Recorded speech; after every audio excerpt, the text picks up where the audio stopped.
의사에게 다급한 남자 목소리에 전화가 온 겁니다. 선생님 빨리 와주셔야 되겠습니다. 큰일이 났습니다. 아내가 주수인 줄 알고 휘발유를 맞았습니다. 지금 마당에서 미친 듯이 뛰어다니고 있고 정신없이 달려다니고 있습니다. 선생님 빨리 좀 와주세요. 그러니까 이때 의사 선생님이 말하기를 걱정하지 마세요. 휘발유가 다 떨어지면 자동적으로 멈춥니다. 여러분, 성령의 능력과 권능으로 여러분의 마음을 채우고 2014년 한 해가 주님의 도움을 받고 주님의 능력으로 힘있게 출발하는 생명력 있고 주의 영광이 드러나는, 여러분을 통해서 많은 사람들이 용기를 얻고 힘을 얻고 다시 꿈꾸게 되는 그런 축복들이 임하게 되기를 주의 이름으로 축원합니다. 어떤 사람이 큰 병을 앓았습니다. 여러 해째 기 울림이 생기고 눈이 충혈이 되는 거예요.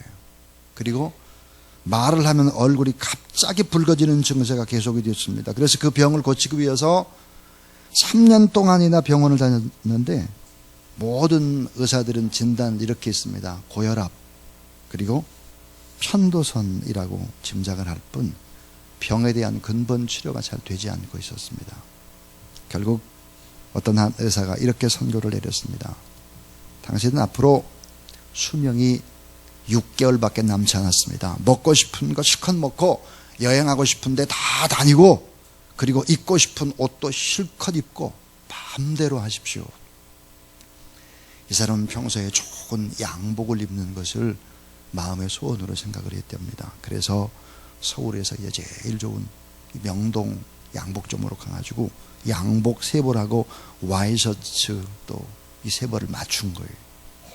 그래서 그 옷을 2달에 이제 한 번씩 이제 갈아입고 난 후에 이제 6개월 후에는 죽겠다 그래가지고 세 벌을 맞춘 거죠.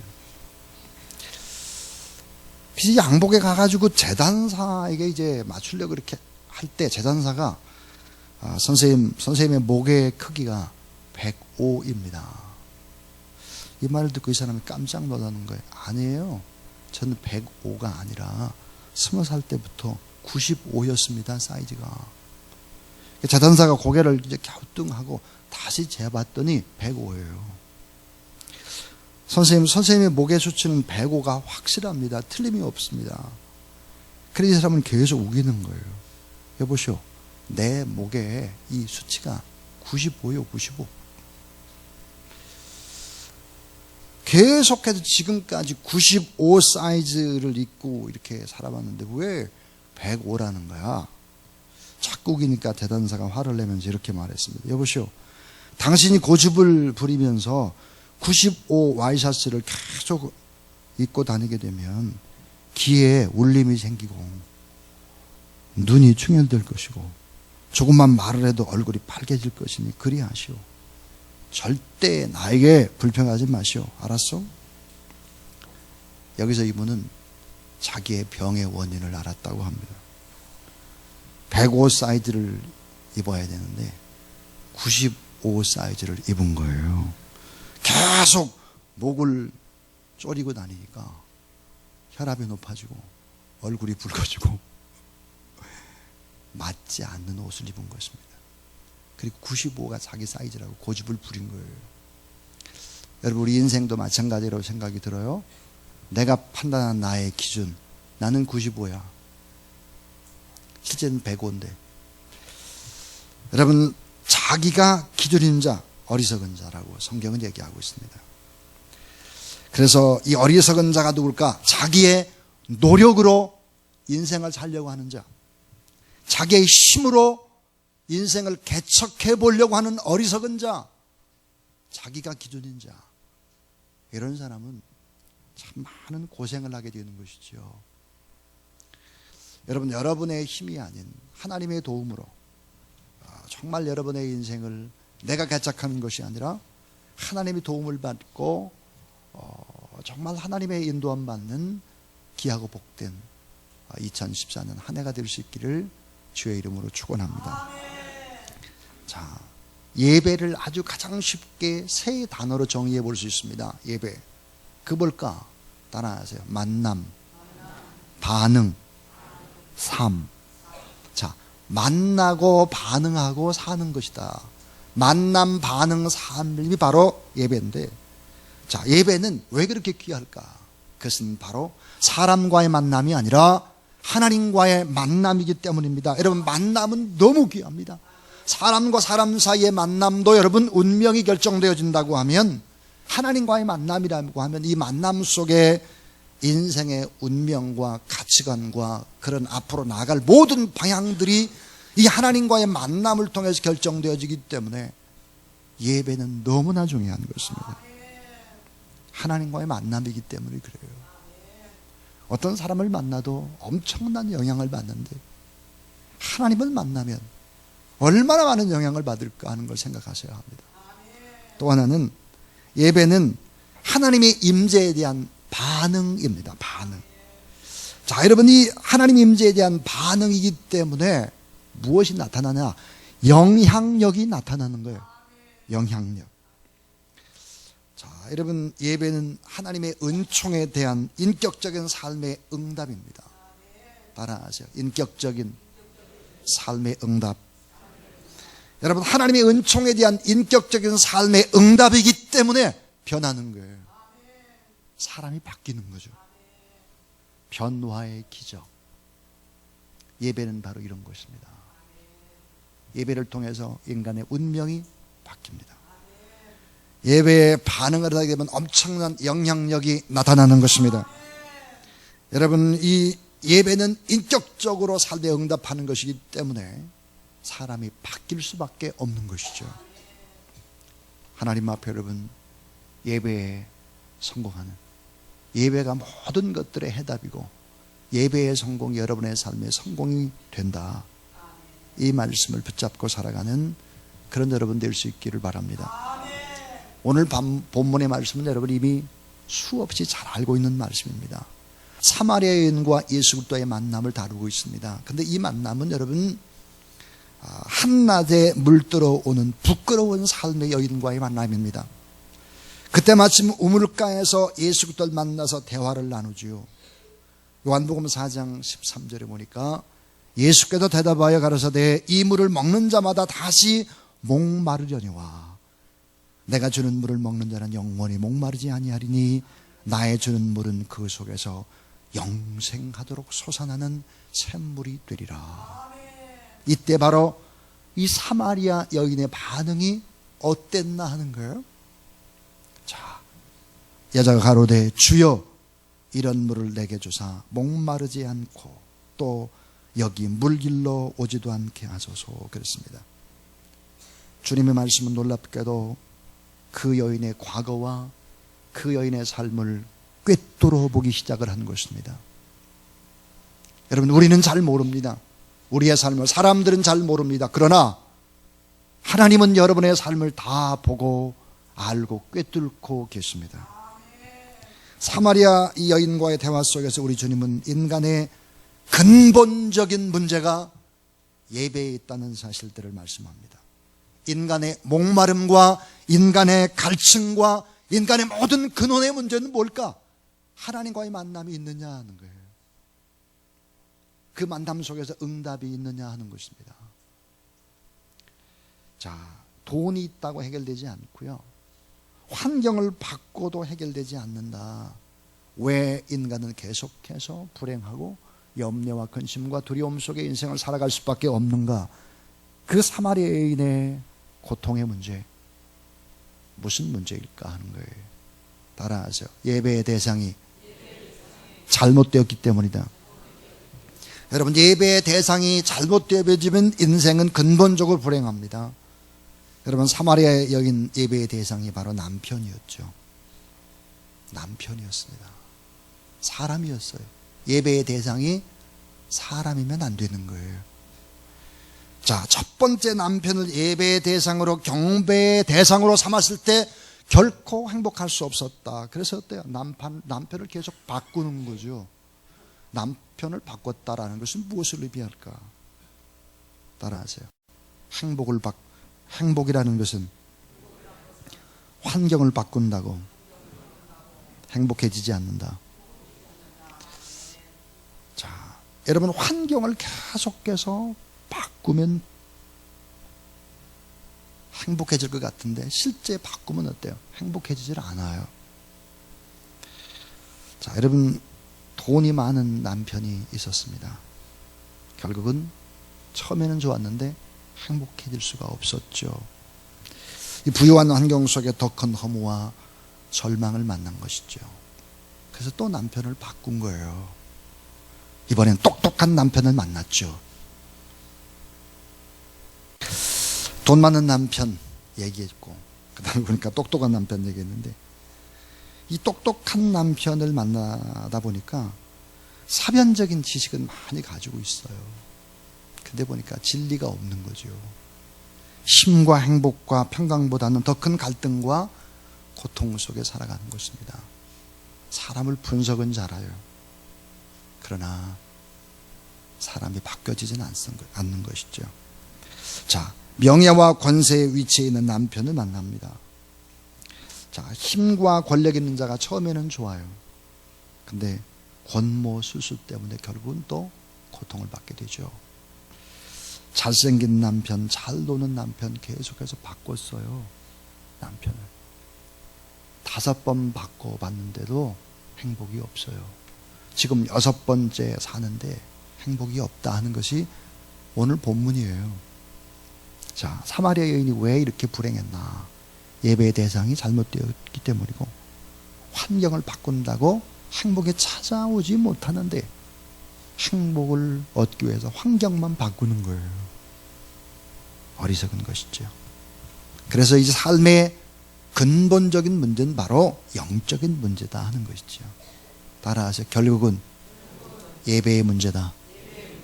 자, 예배가 바로 근원적인 문제였다 하는 거예요. 그래서 아버지께 참으로 예배하는 자들은 신령과 진정으로 예배할 때가 오나니 곧 이때라. 아버지께서는 이렇게 자기에게 예배하는 자들을 찾으시니라. 따라하세요. 하나님은 영이시니 예배하는 자가 신령과 진정으로 예배할지니라. 자, 예배는 하나님과의 만남 그랬습니다. 예배는 하나님의 은혜에 대한 인간의 응답 그랬습니다. 그래서 엄청난 영향력과 함께 하나님의 놀라운 일들을 경험하게 되는 것이 바로 예배다 하는 거죠. 그래서 시편 22편 27절 28절에 보니까 이렇게 되어 있어요. 땅의 모든 끝이 여호와를 기억하고 돌아오며 모든 나라와 모든 족속이 주의 앞에 예배하리니 나라는 여호와의 것이요 여호와는 모든 나라의 주제이심이로다 그랬습니다. 그래서 예배의 회복이 삶의 회복이다. 동시에 예배의 회복이 하나님의 꿈입니다. 하나님의 꿈. 예배의 회복이 곧 위기의 극복이요 새 삶의 길이요 행복과 부강의 원천이 바로 예배에 있음을 믿으시길 바랍니다. 여러분, 록펠러라고 하는 미국의 부자, 전설적인 부자를 잘 알고 있을 것입니다. 자, 요즘에 돈 많은 시시한 부자들과 다르게 록펠러는 정말 귀한 부자였죠. 많은 사람들로부터 존경받는 진짜 부자였습니다. 그는 11조 헌금을 관리하는 직원이 47명을 둘 만큼 대단한 부자였습니다. 그는 록펠러 재단, 일반 교육재단, 록펠러 의학연구소 등을 설립했을 뿐만 아니라 또한 시카고 대학을 설립하죠. 이 시카고 대학은 여러분 세계에서 노벨상을 가장 많이 받은 그런 사람들을 배출한 대학입니다. 이 시카고 대학을 비롯해서 미국의 12개의 종합대학과 12개의 또 단과대학 그리고 수많은 연구소를 지었습니다. 또한 4,928개의 교회를 건축해서 하나님께 봉헌했던 그런 부자입니다. 저는 시카고 대학의 교정을 이렇게 거닐면서 거기에 아름답게 젖어 있는 록펠러 채플을 종종 가서 기도하곤 했습니다. 파이프 오르간이 해질녘에 연주가 되어지면 그 전체가 다 많은 사람들이 그 예배당을 바라봅니다. 가는 길을 멈추는 거예요. 참 그러면서 야, 진짜 부자구나. 진짜 하나님 앞에 영광 돌리는 게 무엇인지를 아는 사람이구나. 그런 생각을 교정을 거닐 때마다 종종 하곤 했습니다. 하도 파이프 오르간 소리가 좋아서 그 예배당으로 제가 들어갔습니다. 근데 보니까 파이프 오르간을 연주하는 사람이 보이질 않는 거예요. 그래 봤더니 파이프 오르간 연주를 어디서 했는가 하면은 3층, 본당의 1층, 2층, 3층인데 3층에 그 가운데서 연주를 하고 있었습니다. 자, 이렇게 하나님 앞에 봉헌하는 것이 얼마나 귀한지를 알고 있는 사람이죠. 그는 생존에 있을 때 한 기자가 록펠러에게 이렇게 질문을 했습니다. 당신은 어떻게 해서 이러한 축복을 누릴 수 있었습니까? 라고 질문을 했을 때 그는 이렇게 대답을 했습니다. 어머님이 물려주신 신앙교육의 덕분입니다.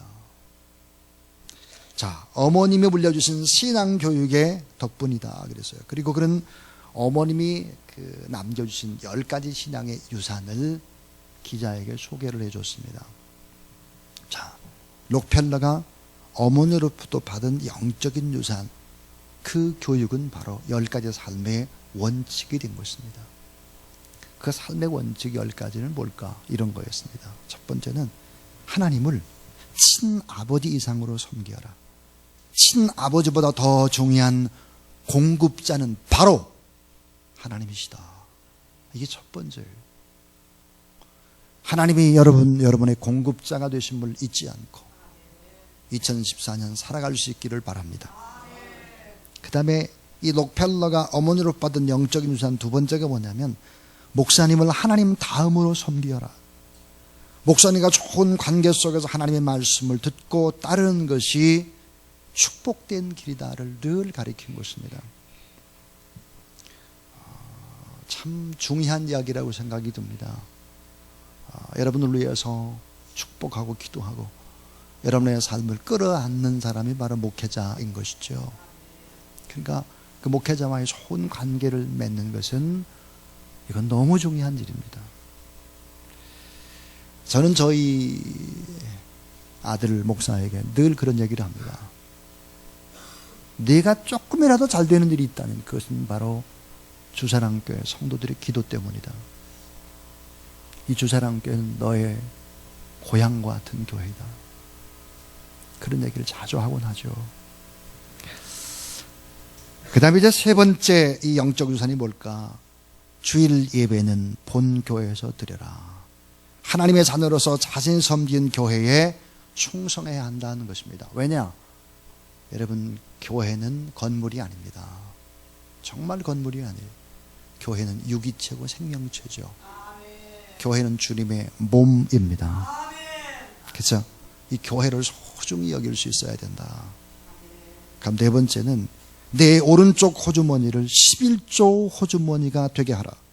11조는 하나님의 것이므로 먼저 구별한 후 나머지를 사용해야 한다. 6살 때 시작한 11조 생활이 92세 죽을 때까지 지켜졌다고 하는 것이죠. 다섯 번째 원칙은 살아가면서 그 어떤 사람하고도 원수 관계를 맺지 말아라. 다른 사람들과의 관계가 좋지 않으면 일마다 장애 요소가 사람이 될 수 있다 그랬습니다. 여섯 번째는 아침에 목표를 세우고 기도하라. 오늘 해야 할 일을 하나님께 맡기며 모든 일에 함께하여 주실 것을 온전히 믿는 기도가 필요하다. 여러분, 오늘 이 거룩한 성전에서 금식하며 말씀을 받으며 기도할 때 이미 하나님이 기도 다 응답해 주시고 곧 주신다는 확신을 가지고 기도하는 여러분 되길 바랍니다. 일곱 번째는 잠자리에 들기 전 하루를 반성하고 기도하라. 빨리 회개해야 죄로 인해 어려움과 고통을 피할 수 있어야 한다. 아침에 일어나면 신문보다 먼저 성경을 읽어라. 남을 도울 수 있으면 힘껏 도우라. 그리고 도와준 일에 대해서 절대로 나팔을 불지 말아라. 돕는 것은 귀한 씨앗을 심는 것이다. 또 이런 얘기를 했어요. 따라하세요. 예배당에 가면 언제나 앞자리에 앉으라. 자, 그러면서 이런 얘기를 엄마가 했다는 거예요. 앞자리를 뺏기지 말라. 예배를 드리고 말씀을 듣는 일에 누구보다도 앞장서서 노력하라. 그래서 자기가 이렇게 엄청난 부자가 될 수 있었던 그 이유의 핵심은 바로 이런 어머니의 신앙적인 교육이었다. 그렇게 이야기를 하고 있습니다. 여러분, 이렇게 하나님 앞에 그 어머니, 아버지로부터 훈련을 받는 그 가정의 자녀는 결국은 잘 될 수밖에 없겠죠. 자, 어머니가 이 록펠러에게 가르쳐준 이 얘기는 매우 특별하거나 어려운 일이 결코 아닙니다. 이 같은 교훈이라면 누구에게나 다 어때요? 상식적인 것이죠. 기본적인 것입니다. 생 기초들이죠. 근데 이 기초가 너무 중요합니다. 이런 기초, 10가지의 이 기초는요, 모든 것들을 좌우할 수 있습니다. 제가 종종 여러분에게 이야기했던 거 있지 않습니까? 따라하죠. 기초가 전부다. 기초가 전부인 것입니다. 이처럼 기독교 신앙의 기본적인 기초는 뭘까? 예배입니다. 그 예배가 우리 인생이 바로 결정나는 동기가 되는 것이죠. 개인의 예배는 바로 이제 개인의 미래가 달려있는 거죠. 가정의 미래는 예배에 달려있어요. 교회의 미래도, 나라와 민족의 여러분 모든 부분도 마찬가지인 것입니다. 자, 토저라는 사람이 이런 말을 했죠. 하루의 시작을 예배로 시작하는 사람은 결코 마귀가 건드릴 수 없는 권능자의 삶을 살게 된다. 예배가 승리와 축복 그리고 영광을 가져온다. 그랬습니다. 이제 저는 설교의 결론을 맺으려고 합니다. 제가 예배라고 하면 세 단어로 요약할 수 있다. 하나가 만남이다. 또 하나는 반응이고 또 하나는 삶이다. 그랬습니다. 여러분, 예배는 하나님과의 만남이기 때문에 이 귀한 만남은 여러분의 운명을 가를 수 있습니다. 그 어떤 일보다 2014년이 내 생애의 최고의 한 해가 되길 원한다면, 이 만남을 소홀히 하게 되어지면 여러분의 인생은 후회하게 될 것입니다. 예배 시간에 늦는 사람은 그 인생이 계속 늦어질 거예요. 여러분 꼭 잊지 마세요. 저는 제가 이 강단에서 설교를 할 때 그런 얘기를 했습니다. 2013년도를 돌아보니까 제 생애에서 최고의 한 해였습니다. 그렇게 여러분에게 얘기를 했습니다. 참 차근차근 돌아보면서 2013년이 내 인생엔 정말 최고의 한 해였다. 이런 고백을 하나님 앞에 드릴 수밖에 없었습니다. 여러분, 2014년 이제 새해입니다.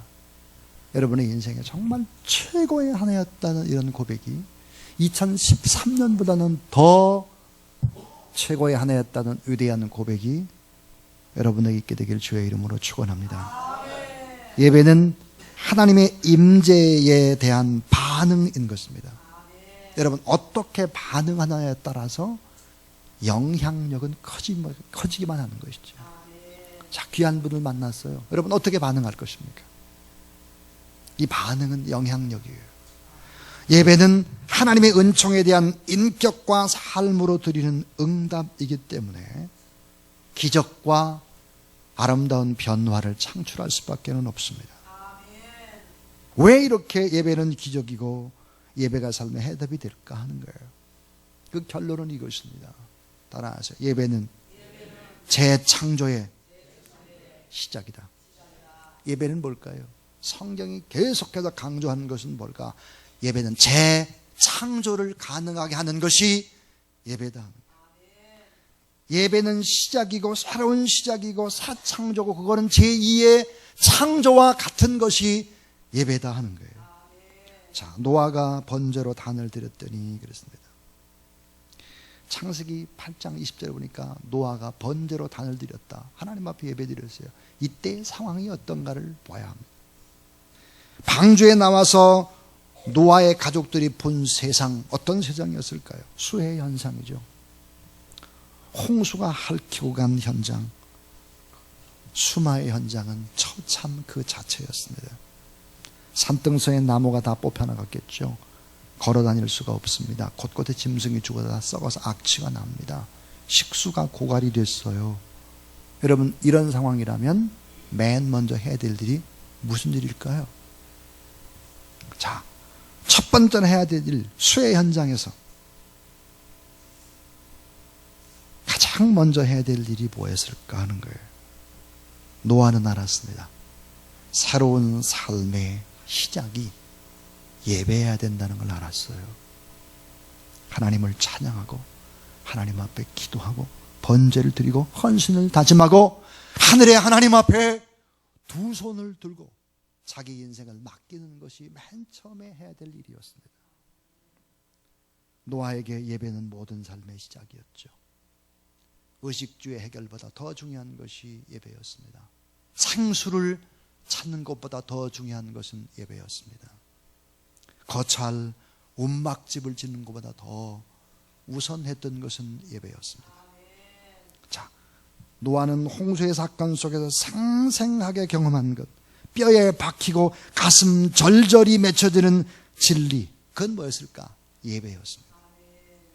따라하세요. 하나님이 세우지 않으면 세우는 자의 수고가 헛되고 지키는 자의 경성함이 허사로다. 무슨 얘기예요? 인간이 아무리 지키려고 해봐요, 인간이 아무리 건축하려고 해봐요, 여러분이 인간이 아무리 여러분의 가정을 행복을 위해서 발벗고 뛰어보라 이 말이에요. 안 된다는 거예요. 그건 안 된다. 그래서 가장 먼저 하나님의 사람들은 소망이 보이지 않는 이 절망의 상황, 노아가 방주에 나와서 맨 처음 했던 일은 하나님 앞에 예배드리는 일이었다. 왜 그랬을까요? 모든 환경이 폐허가 됐는데 소망은 하나도 보이지 않는데 새로운 삶의 시작, 예배다. 실패해도 성공해도 예배를 드려야 합니다. 왜요? 재창조의 시작이기 때문에 그렇습니다. 아브라함이 모리아산에서 드린 예배 뭘까요? 이삭을 드렸던 이 예배는 제2의 창조를 얘기합니다. 그 인생은 새롭게 걸어가게 되어 있죠. 야곱은 베델에서 하나님 앞에 예배드렸습니다. 뭘까요? 인생의 새로운 전환이었습니다. 예배는 뭘까요? 제2의 창조와 같은 것입니다. 중요한 것이 또 있죠. 따라하세요. 예배는 즉시 연락된다. 예배는 연락되는 것이 즉시예요. 즉시. 기도는 어때요? 연락이 금방 안 되고 10년, 25년, 30년 이렇게 흘러가지만 예배는 즉시 연락이에요. 그래서 여러분 이 예배 시간이 그렇게 중요한 거죠.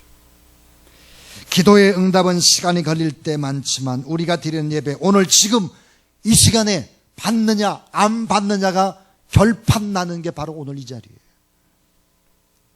자, 여러분 인생의 영적인 긴장감을 가지고 이 거룩한 전에 와서 하나님 앞에 예배드리는 그런 여러분 되길 바랍니다.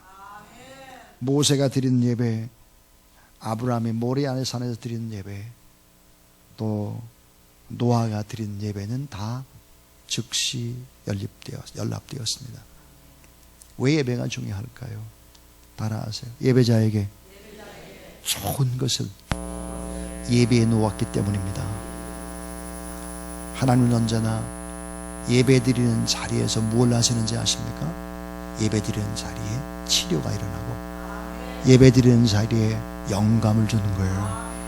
앞으로 내가 뭘 어떻게 해야 되겠구나, 하나님이 어떻게 예지의 능력을 예배 시간에 주실 수 있습니다. 아브라함에게 하나님은 어떤 것을 예비하셨을까?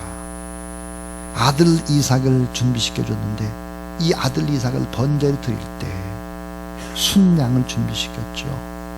그 뒤로 어때요? 다 모든 것들이 다 예비된 길을 걸어갔어요. 이삭 그 자체는 어때요? 정말 아름답게 원수의 땅에서도 보호를 받아요. 가문은 해도 100배의 축복을 받죠. 자, 여러분, 예배드린 노아에게 무슨 축복을 줬죠? 그것은 바로 무지개 언약의 축복이었습니다.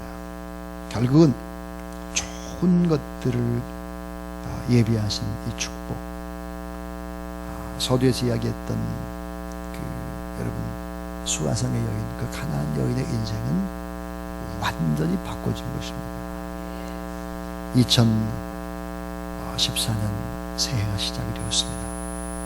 여러분의 인생에 이런 아름다운 만남과 영향력과 변화의 축복이 있게 되기를 주의 이름으로 축원합니다.